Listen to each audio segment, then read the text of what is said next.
આ કાળઝાળ ગરમીમાં ડભોઈ પંથકમાં નાના બાળકો નર્મદાની કેનાલમાં ડૂબકી લગાવીને કુદરતી સ્વિમિંગ પુલની મજા માણી રહ્યા છે। ડભોઈના ગ્રામ્ય વિસ્તારોમાં વસતા ગરીબ પરિવારોના બાળકો માટે નર્મદાની કેનાલો જ સ્વિમિંગ પુલ બની ગઈ છે।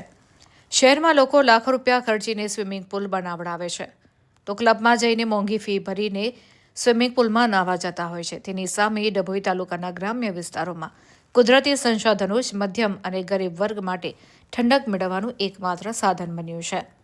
ત્યારે પસાર થતી નર્મદાની મુખ્ય અને પેટા કેનાલોમાં બપોરના સમયે નાના ભૂલકાઓથી લઈને યુવાનો સુધીના લોકો ડૂબકી લગાવતા જોવા મળે છે।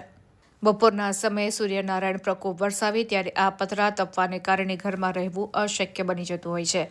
આવા પરિવારો એસી કે મોંઘા કુલરની સુવિધા તેઓ પાસે હોતી નથી, ત્યારે ગરમીથી બચવા અને શરીરને ઠંડક આપવા માટે બપોરે 12 થી 4ના સમયગાળામાં કેનાલ, નદીઓ કે સ્થાનિક તળાવોમાં નાહવા પહોંચી જતા હોય છે। ત્યારે આ કેનાલના વહેતા પાણીમાં નહાવાનો આનંદ આ બાળકો માટે કોઈ વૈભવી રિસોર્ટથી ઓછો નથી। એકસાથે ટોળે-ટોળા વળીને કેનાલમાં કૂદકા મારતા બાળકો ગરમીને ભૂલીને સ્વિમિંગ પુલની મજા લેતા હોય છે।